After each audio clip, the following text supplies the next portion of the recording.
Groupon, shop it. The channel, help it. If you click the link in the description. Celebrity voice impersonator.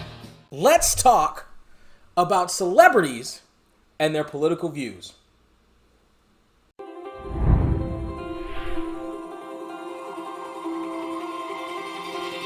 Party people in the place to be. What's going on? It's me. Dear celebrities, shut the fuck up about goddamn politics, please. Don't you dare. Don't you dare. Don't you dare. First off, I'm prettier than that bitch. Secondly, I'm smarter than that bitch. Third, this is not the video you think it is. No, I'm not here to bash on left-leaning celebrities for their political views. I'm not here to bash on right-leaning celebrities for their political views. I'm here to bash all celebrities for their political views because all celebrities seemingly don't know what the fuck they're talking about. And that's why we're here today. Actually, why we're here today is because I kind of stepped in it. I should have just avoided the conversation. I should have just gone ahead and unfollowed and minded my own business. But instead, I was on the Twitter machine and I saw yet another political post by an actor who I love and adore and see his projects whenever I know that he's got a project out. I mean, of course, Don Cheadle, War Machine. The man is, I've almost never seen anything that I didn't like him in. Reign Over Me was kind of weak. But everything else I've seen him in I actually liked, including Going in Palace, Don. Including Going in Palace. But honestly, Don Cheadle has fallen into the same trap that seemingly every other celebrity has. Whether it be James Woods, Chuck Woolery, George Takei, Alyssa Milano, whoever the fuck it is, in that they don't know what the fuck they're talking about. But they have a huge platform, and they have millions and millions of people following them, and the spotlight has to always be on them, and they are within these bubbles that make it seem like what they think is the truth, except it's not. Let's take, for instance, Alyssa Milano and her inane sex strike. She went on her Twitter machine with the passion and fire of 1,000 suns, and she was gonna make a change, and she was gonna strike up the band and get a movement going and all this other stuff, except for people on the left and the right both roasted her because her idea is fucking stupid. Same thing with, say, George Takei, who said, I'm seriously thinking about running against Mitch McConnell. No, don't do that, because I've seen your Twitter feed. You don't know what you're talking about. You're falling into that bubble. James Woods essentially got canceled from Hollywood because he didn't really know what the fuck he was talking about. In this conversation with Don Cheadle, I actually posted on another one of his things where I told him that I liked his work, but he doesn't really know what he's talking about.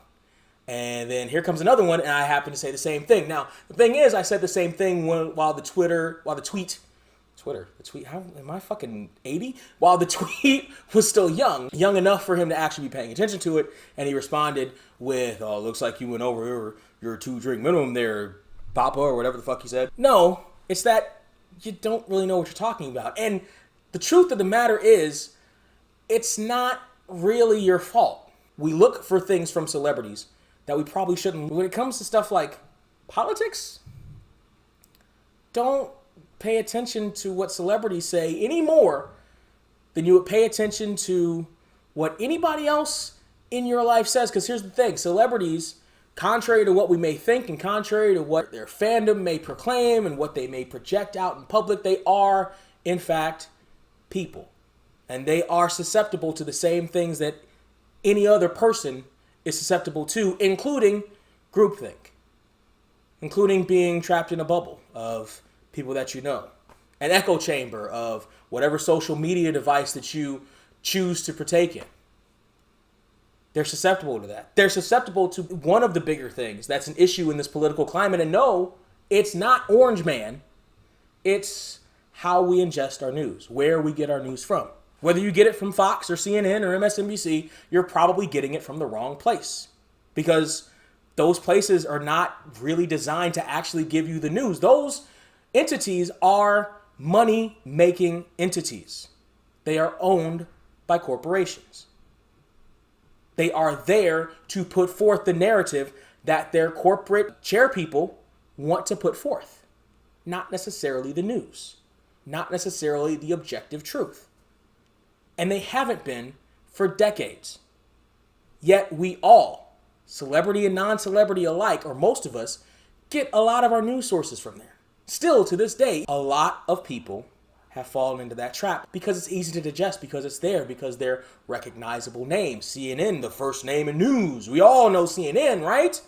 That's where we're supposed to go to news. That's where we all jump to when something huge happens. Why? Because they have the cameras there. They have the newscasters there talking the stern voice that seemingly know what they're talking about, even though if you dig a little bit deeper, they don't. And so the truth of the matter is, when we look towards celebrities and they get on their Twitter machines, they are no better than your aunt who doesn't know what she's talking about, but just repeats whatever talking point she heard from whatever mainstream news source she puts on in the background while she's making dinner. Whatever mainstream news source these people get their news from in the background while they're making dinner is the same news source that your Uncle Joe does, who you don't really want to talk to in Thanksgiving anymore. Same source. They don't know that they don't know. And they scream it from the mountaintops because now it's in chic to get political. This isn't necessarily a brand new idea here in 2019 either. This kind of thing has been bubbling under the surface for a while now, really since the surge of social media around the start of the 2010s. Maybe a little bit before. Because here's one of the problems with following mainstream media. And again, whether you're a celebrity or not, mainstream media tells you what mainstream media wants you to know. They don't dig deeper. They don't dig under the surface. And they don't have to dig under the surface because we as a society are not intellectual diggers. We like what's on the surface. We like only reading headlines. We like scrolling through and seeing what the title of a video is without actually knowing what the content of that video is. That's just where we are now. And honestly, it's where we always have been. Nothing has really changed except for the device that we get these flashes of quote unquote information from. Used to be the television, used to be the radio. Now it's the internet. And it's the internet supplied to you by these old institutions like television. It's CNN.com. It's Fox News' Twitter. It's MSNBC's Instagram. We don't even have Instagram. Did they, like, what Instagram pictures are you going to post? Fucking Rachel Maddow getting her mustache waxed? Like, what? Anyway. But it is those older institutions trying to control the newer aspects of media. And we don't dig any deeper. And we don't want to dig any deeper. You know why we don't want to dig any deeper? Because the tribe told us we don't have to dig any deeper. Whatever tribe you're a member of is the tribe that you follow. And the hardest thing to do is to question that. Why? Because you've already been accepted by that tribe. And in the world of celebrity, that tribe a lot of times dictates your paycheck. A lot of that business is networking and knowing people and having people know you and having people want to work with you. Now, whether your work on the screen or the stage or the television screen is impeccable doesn't matter compared to maybe your political views a lot of the times. And so a lot of these celebrities, if they feel the need to say anything at all, have to say the same thing. And if they don't, then there's an immense backlash. There have always been purveying narratives in the culture. And it's not even necessarily all that far back that we have to dig. Does anybody remember the presidency of George W. Bush? Anyone? Raise your hands. Does anyone remember the time from November 2000 to January 2009? Does anybody remember that time frame? Don't say you do, because most people don't seem to. Most people don't remember that we've been here before. Most people on the left don't seem to remember that we were all, me too, the same people screaming and yelling about how George W. Bush was going to kill us all. And then, 8 years later, it was the other side's turn, screaming and yelling about how Hussein was gonna kill us all. Barack, not Saddam. It's all been done. It's all been done. It's all been done before. Only thing that's changed is the players. But we give a lot more credence to celebrities and their points of view now because I don't know why. Why the Dixie Chicks have to end their career, essentially have their career torpedoed for saying the same things that celebrities now are saying and getting jobs and getting raises and getting overly political lines crammed into TV and movies and whatever from whatever side. Yes, from either side, from either side, from either side. Why? What's the difference now from 19 years ago? Other than the prevalence of social media. And I think that may be it. Honestly. I think that may be why any kind of, not even dissenting opinion, just slightly different opinion than what the prevailing narrative is, gets such backlash. Why I was swarmed in Mr. Cheadle's Twitter comments. It's strange. It's really strange. And it's something that, unfortunately, we're going to have to deal with at least for another 2 years, year and a half, at least, at the very least. Possibly another 6 years. At least. Until this whole hysteria blows over. And, again, the hysteria is on 99% of the people. Not just the left, not just the right. A lot of fucking people. And it's been with us for so long, a lot longer than just 2016. It's been with us for so long that now it's the fucking norm. Or has it always been the fucking norm? Has there always been hyperbole on each side and now it's just amplified because we have these speakers blaring in our ears from one side or the other or both sides every single day, every single time we wake up and we check our phones. We go to sleep to our phones. We take it everywhere with us. It's in the car. It's at work. It's everywhere with us. And all we're doing is hearing this constant toxic noise blaring at us. Maybe that's it. Maybe it's just amplified. Maybe it's the media's fault. And honestly, there's something to be said for that. Because the majority of mainstream media outlets are not giving you the straight facts. They're giving you the narrative that they want to give you. They're telling you what they want to tell you. Because they've got other interests. Because their biggest money makers, maybe they don't want to tell you about peaceful candidates. Because their narrative isn't about peace. It's about continuing war. Because they make their money in the military-industrial complex. Why do you think stuff like SVU's been on the air for 18 years or COP's been on the air for fucking 87 years? They want you to think about law and order as good and all-knowing and all just. Why? To keep the prison industrial complex going. Maybe we just need to think more. Maybe we need to ask the question, why? I've gotten in debates online and off where I ask the question, why? On many occasions, doesn't matter what it is. Something can pop up, right? A story can come up and I'm like, wait a minute, why did they do that? It doesn't matter, blah, blah, blah, blah. Yes, it does. Yes, it does. If a cop arrests somebody and then they want to throw a charge on resisting arrest on top of it, ask the question, why were you trying to arrest this gentleman or lady in the first place? Why were you here in the first place? Why are you came? Why are you here? Why did any of this happen? Where was the starting point? What's causing all this? Woo! They'll tell us where. They'll tell us who. And they'll tell us at least some of what.